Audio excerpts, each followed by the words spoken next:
I got a quick note via instant messenger on Facebook, which is a great way to contact me because if the computer is working, you got to qualify that, right? If the computer is working, then I get to see all of these messages, and I usually have my corporate email account open during the show, and as well as my Facebook, which those are the two most common ways people contact me anyway. I got a message though, and I know some of these people who are involved. I mentioned the organization 3% Idaho in the last hour, and these are good people. I think media sometimes doesn't give them a fair shake, but these are people who are concerned about the future of this country, which I think is a good thing. My only criticism probably has been I saw somebody who may have been involved at one time arguing with somebody on Facebook a couple of months ago and blamed the world's problems on the Rothschilds. I have a friend I used to work with by the name of Duke Brooks. Duke's actually doing my old radio show back in Delaware in my old time slot. And Duke used to say, when you hear people say that, what they mean is a synonym for international bankers. And that in itself is a euphemism for Jews. And when I saw that, I was a little disappointed because it seems to me that oversimplifies the financial and banking worlds that we deal with on a daily basis, which for many of us, we don't know a whole heck of a lot about. And I think that that betrays that too. However, I'm not here to badmouth the organization because of that one individual's comment. And I think that we should point out that there, as I said earlier, a lot of good people who are in this organization and may still be, but a few things are being brought into question about it. I'm going to get to that in just a moment. I do want to remind people we're at 59 right now, probably a high temperature today in the 70s. And then by the beginning of next week, we're looking at only some highs in the 50s. So it's going to be a cool start to the month of October. If you have not yet kicked on that furnace, maybe you don't want to kick it. My mother might have, and generally when she did those things, she usually would just curse at something and it would work. Generally her children, but machinery too. Everything listened to her.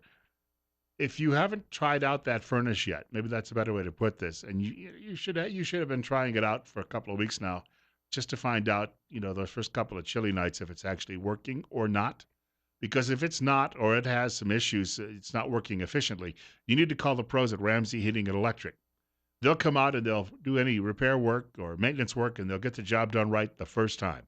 Problem-free, cozy winters are found at Ramsey Heating and Electric, which is located at 2600 Overland Avenue in Burley. The telephone number 678-0459. Ramsey Heating and Electric, where they sell warm winters and cool summers. So my reference to the member of 3% Idaho who dropped me a line, he's pointing out that it's actually a bigger number than I had originally teased in the last half hour when I mentioned that you had 3 dozen members who have actually left the organization. It's 3 dozen members who were in the leadership of the organization who have walked away, and many more. The number is much bigger of overall members. Now, this is a short paragraph on the Associated Press News Minute about it. Over 30 members of an Idaho militia group say they've resigned. Now, again, these are the people in the leadership roles. After the group's president spent $2,900, being almost $3,000 if you're a liberal listening, $2,900 in donations on personal items rather than using it to help 4 Idaho men facing charges from a 2014 armed standoff with government agents in Nevada. I think we're referring to the Bundy Ranch. The 36 members in mainly leadership positions announced the resignations Tuesday in a letter obtained by the Idaho Statesman. 927, Bill Colley with you on Top Story on News Radio 1310, KLIX, and newsradio1310.com. First of all, AP calls the 3% of Idaho, 3% Idaho, a militia. All right. According to our founding fathers, we were all members of the militia. All of us. We all played a role. We all have a role in defending this country against tyranny. In that sense, I think this is accurate. On the other hand, when the Associated Press uses that word, they use it in what's called a pejorative way. They're trying to give you the impression that these are a bunch of dangerous people running around out in the woods and doing more than just playing paintball. My point being, again, they're good, patriotic Americans, many of whom are devoutly Christian and devoted to their families. I don't know that anything criminal has taken place here, but they're giving the American right a bad name. No, they aren't. One person is giving the American right a bad name. If you are collecting money for one purported cause, and that is to defend members who are currently under the thumb of the federal government because of actions at the Bundy Ranch, then why are you turning around and spending the money on yourself? I don't know if it rises to the level of criminal. I don't have all of the details in front of me. The Associated Press is just giving me an abridged version of this. But I would think that if you're making one promise and then spending the money, there could be some potential legal issues here you'd call fraud or theft. But the fact of the matter is, money, I read this morning where the Clinton Foundation, that a lot of the money that has been raised since it was founded in 1997 has essentially gone into the Clinton political coffers. Well, we think that's wrong, don't we? If you're on the right side of the political equation in this country, you think some heads should roll for that. Why aren't they rolling then in this particular case? It's 9:30. Bill Colley with you on Top Story on News Radio 1310, KLIX, and newsradio1310.com. It's 59. Question, maybe someone can answer that in the next half hour. I'll tell you what, this is a fast-moving week, probably because I've only worked half of it. Well, some people might argue that it's not actually work at all. I might have to agree with that. 9:34, Bill Colley with you on Top Story on News Radio 1310, KLIX, and newsradio1310.com. 60. On our way into the 70s today. Thank you for joining us, and thank you for listening this morning. If you're having difficulty listening, however, to this program, I want to recommend Dr. Christine Pickup, a doctor of audiology at Mount Harrison Audiology in Rupert. If you're like most people, you think about your hearing as something that is ears-centered, but actually, it's what happens in your brain that is important. The brain is where sound becomes information. Your brain has to work harder to make that happen if you're having hearing difficulties. When the sound signals from your ears are compromised, the brain has to work harder to fill in those gaps. The extra effort can take a toll. Don't let your brain down. You've got to keep it for a while if you're planning on being around for a long time. Take care of your hearing with the help of Mount Harrison Audiology. The office number, 312-0957. You can also go to the website, mountharrisonaudiology.com. Came across something, got to mention this quickly this morning, that I thought, it's one of those stories when you see the headline. A friend of mine used to joke, we used to work in a newsroom together many, many years ago, and I'd done an interview with a fellow who was known as the state comptroller. I think today we just simplify that and call it controller, but this was the state's money man, and he said to me later on, after we finished the news, he said, I think every time we say state comptroller on the air, it immediately tells people you can turn the dial now. There are certain stories out there. Talk radio, we try to address stories that are of interest to our audience. Sometimes it takes a little explanation as to why we're speaking about a particular story. But there is an opinion piece today at Time Magazine from a writer by the name of Reina Ferrara. I guess I'm pronouncing that, I hope, right, because otherwise, if I'm not, it's a microaggression. But it's about what happened at Wells Fargo. Now, a lot of people may not even have heard about this story because I don't think we're too busy talking about, there's Miss Universe from 1996. Look at the size of her mammaries. Donald Trump said she was fat. She once drove her boyfriend when he was attempting to kill somebody and then drove the getaway car. Very salacious. She's a porn star, too. Would you like to see some pictures? Sure, yeah. And we're talking today about Wells Fargo on my program, and you're thinking, no. The writer says, Wells Fargo scandal is a harbinger of doom. What is he talking about? Well, did you know that there were people at Wells Fargo working in the consumer banking division?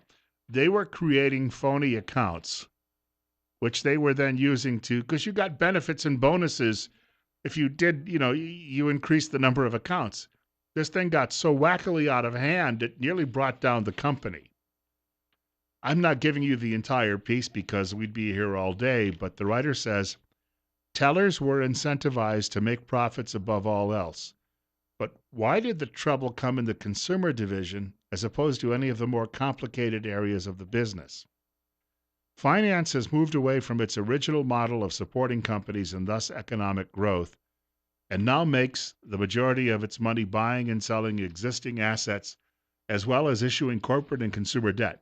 All of this runs counter to Adam Smith and his Wealth of Nations. Till the 1980s, banks mainly took deposits and then lent them out to new businesses, which then grew jobs, and by doing that, supported the growth of the U.S. economy. However, since 2008, both Dodd-Frank and the macroeconomic climate have made it tougher for the largest financial institutions to make as much money trading. So retail banking and consumer finance has become the new target profit center. What is Dodd-Frank? Christopher Dodd was a U.S. Senator from Connecticut, a Democrat. He's the guy who was infamous. He and Ted Kennedy once squeezed a waitress and danced around her rather provocatively while she was trying to wait on their table. Christopher Dodd, Democrat U.S. Senator, who was the sponsor of the Dodd-Frank reforms, as they were called in the U.S. Senate. And Frank is Barney Frank, the former congressman, liberal Democrat from Massachusetts, who sponsored the same bill over in the House of Representatives. So these two Democrats created this bill, which has since changed the way banking is done in this country, which is why we no longer have banks loaning money for business growth and instead creating phony consumer accounts. And banks are now making most of the money they're making is coming from issuance of credit cards, personal credit cards, and encouraging Americans to rack up personal debt on those credit cards. So then the banks can charge usury interest rates, and that's how they're making their profits now. The writer goes on to say, and it reflects how far banking has come from its original business model. No kidding. Until we craft, the writer says, a financial system that is once again focused on its true economic function, that is to fund new businesses, rather than issuing debt, creating asset bubbles, and focusing on boosting profit share at whatever cost. The writer says, I fear that we can expect more of the bad behavior we've seen at Wells. And the writer warns earlier in this very piece, which I found there's a link at Real Clear Politics today if you've got your computer on, says that this could be the cause of another major panic like we saw in 2008 with the banking sector. But this time around, many of the big banks may not have the wherewithal to withstand it, and the government simply has, well, it has no more arrows in its quivers. The result being we could have something on a scale much larger than even what this country saw in the early 1930s. But hey, the Democrats want more of your votes so they can pass more of this legislation that causes more of these problems. Your telephone call is coming up in a few minutes, but first a break. On News Radio 1310 KLIX, it's 940. Just a quick update. Not really a lot of not much we can say that's news coming in that's been updated from New Jersey. There was a train crash this morning at a train station in Hoboken, New Jersey, which at a time back in the 1960s and 70s was considered quite a dump, but it's a city that has been very gentrified in recent years and is now one of the nicer, tonier suburbs of New York City, although most people wouldn't say that about anything in New Jersey.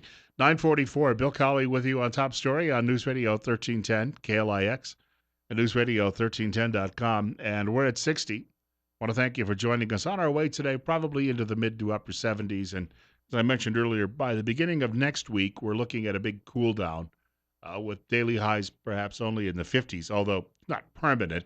We'll still have some of those Indian summer days, I'm sure, that will follow. I referenced in the last hour this story that has been getting a lot of attention in media because, hey, media would rather tell you about the stuff that just keeps your eyeballs on the screen. And if it's about a Venezuelan actress who has really large, accoutrements, and she used to be a Miss Universe pageant contestant, and she apparently claims Donald Trump said that she had grown too fat and was in violation of her contract. Hillary Clinton referenced this woman the other night while they were debating, that is Trump and Clinton, and saying Donald Trump is mean to women. Unlike her husband, who has always done nothing but charitable things for women, usually after he finishes up with them and has to pay the settlement, rather than avoid, the legal issues. But she was pointing out that Trump wasn't very nice because he said this woman was fat. To which yesterday I said maybe he should have used the word corpulent. Maybe that would make the liberals feel better out there. Well, Hillary may have picked the wrong person to use as the victim here because this very same broad happened to be on TV last night with CNN's Anderson Cooper. And it turns out that this woman, her claims may be in question because she may have some criminal activity in her background as well. I want you to take a listen to this exchange for just a moment, and perhaps you can come up with an answer or two of your own, or make a judgment about what direction this woman is going in life. About an incident in 1998 in Venezuela where you were accused of driving a getaway car from a murder scene. You were never charged with this. The judge in the case also said you'd threatened to kill him after he indicted your boyfriend for the attempted murder. I just want to give you a chance to address these reports that the Trump surrogates are talking about. He can say whatever he wants to say. I don't care. I have my past. Of course, everybody has. Everybody have a past. And I'm not a saint girl, but that is not the point now. That moment in Venezuela was wrong, was another speculation about my life because I'm a really famous person in my country because I'm an actress there and in Mexico too. And he can use whatever he wants to. The point is that happened 20 years ago. In other words, yeah, I may have been an accomplice to murder. What's the big deal? It was 2 decades ago. She took all that time just to say that. We have a caller with us. It's 9:47. It's 61. Bill Colley with you on Top Story on News Radio 1310 KLIX and newsradio1310.com. Caller, you're on the air. What kind of therapy is getting sit down in penthouse and showing everything you've got, like Paula Jones, and now she claims to be the victim? Oh yeah. Mm-hmm. If he'd speak English, I could actually. If he'd speak English, I could actually understand what he's saying.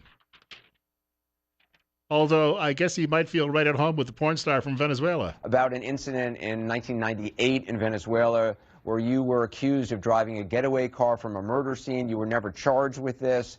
The judge in the case also said you'd threatened to kill him after he indicted your boyfriend for the attempted murder. I just want to give you a chance to address these reports that the Trump surrogates are talking about. He can say whatever he wants to say. Yeah. No, what's that again? She was also questioned by Megyn Kelly over at Fox News Channel, and Kelly was referencing an interview this very same woman did with the Washington Post, which, if you're not familiar with that newspaper, sometimes known as Pravda on the Potomac, is a mouthpiece for the American left. And she did an interview about her year leading up to winning the pageant, apparently, or becoming a contestant in the Miss Universe pageant, where she said she had been bulimic and was starving herself and was down to 116 pounds, and says that she was nearly dead at that point. So she started eating a lot, and that's unfortunately where she ran into the violation of her contract. Do you know that when this topic came up the other night, that Donald Trump is mean to women because he told her she had to lose weight? Well, you can't have a fat Miss Universe. I'm sorry, but it just doesn't. That's the whole idea. They call them beauty pageants. Now, some people out there might think that somebody with a lot of folds of skin is beautiful. That's your choice. But the fact of the matter is the majority of people have a different sort of ideal type. And you are representing that ideal type in this role. And if the contract says you don't balloon up to 180 pounds, then, you got two choices. A, lose the weight, or number two, you go find another job. So the other part of this, well, he called Rosie O'Donnell a fat pig. Well, again, would you prefer corpulent? Now, pig might not be nice, but I've been called a lot worse. I'm a radio talk show host. For crying out loud, I also went to school and I grew up on the playgrounds and I played football across from guys who had bad breath and were calling me names. None of this has had a huge impact on my life. I don't go home and then, throw myself on the floor and cry myself to sleep because I'm an adult. On the other hand, Bill Clinton, who's been groping women for years, or worse, that's okay. Meanwhile, Bill Maher, the liberal comedian who works over at HBO, what did he call Sarah Palin a few years ago? Well, It had to do with some of her sexual organs, and it was a slang term for it. And he did this on the air. That's okay. People like Hillary Clinton still go on his show and say, "Oh, fellow traveler, it's a great pleasure to be here with you." Yes, I'm so glad you're here too, Mrs. Clinton. You are the ideal type of the American woman. And yet, liberals think that's okay because, well, Sarah Palin, is conservative, goes to church, and can't have that, and patriotic, and waves the flag. America's bad, and she's bad because she likes America. Yeah. And she goes to church. Did you hear that? And those church people, speaking of church, a couple of notes on faith this morning. According to Eric Erickson's The Resurgent website, the Wall Street heavyweights are looking to ditch religious conservatives from the Republican Party. In fact, of all people, Mitt Romney, a guy who used to work with Mitt Romney by the name of Ed Conrad, spoke in fact, in Salt Lake City last week about this effort, how they are going to remove religious. If you take the religious conservatives out of the Republican Party, what are you going to have left? Well, you'll have the big Wall Street bankers and the other greedy folks and the free traders who are looking to send all of your jobs overseas, which means essentially nobody left in the Republican Party. And yet somehow they believe that is a blueprint for success. Where do they come up with this baloney? And so you ought to be half the party you are today and somehow think you're going to win an election? No, they think they're going to buy the election, just like they're trying to buy it through Hillary Clinton, which is why they gave her so much money and her foundation so much money. 9:52, you're up next. You're on Top Story on KLIX. Go ahead. Hi, Bill. I was just wondering, why is it okay for Miss Universe to say, oh, that happened a long time ago, that was 20 years ago, so it doesn't matter. But why is it okay for her to say that back in 1996, it was a problem that he was calling, or that Trump was calling her fat? Yeah, that's a good point. She's an accomplice potentially to murder, and that's old news. And Trump calling her a name she claims is potentially even older, right? Exactly. I mean, what's the difference? Why is it okay for her but not for Trump? That's because, of course, she's working with liberals, and liberals don't like Trump. So therefore, well, you know how that works. Double standard. Thank you much for the telephone call, sir. Good hearing from you this morning. It's nice to actually have an English caller today, or at least a couple. Speaking of faith, this is another part we've got to be concerned about. If you're a person of faith, you tend to believe that there are things greater than what we currently have on this planet. Christian Post, which is a marvelous publication, which I get every afternoon in my email. Globalism is antichrist, demonic, and theologians are arguing that it's time to bring an end to it. And a couple of things here I wanted to mention about this. We have, for a long time, you may have religious grounds, and you may have you may take a look at the book of Revelation and have your reasons for being opposed to globalism. But some of these theologians are saying there are other reasons to be opposed to it. And this is, again, where your big political parties in America are trying to take you. The Wall Street Republicans and the Democrats are trying to knock down borders and barriers and just have one big global bacchanalia. And this is a quote: "A major objection to globalism from a spiritual and biblical point of view is that many of the globalists are pushing a global value system." That from Wallace Henley, Senior Associate Pastor of Second Baptist Church in Houston, Texas, on a Tuesday phone interview with the Christian Post. So in other words, it's not just prophecy that they're concerned about. It's the fact that, well, it's like schools. My daughter went to a school many, many years ago where you don't any longer have any references to religious faith. So the nickname of the local sports team at her school they were called the Lakers. So the children they had this thing drummed into them from elementary school on, something called the Laker Code. It's basically Christian morality with all the Christianity stripped from it.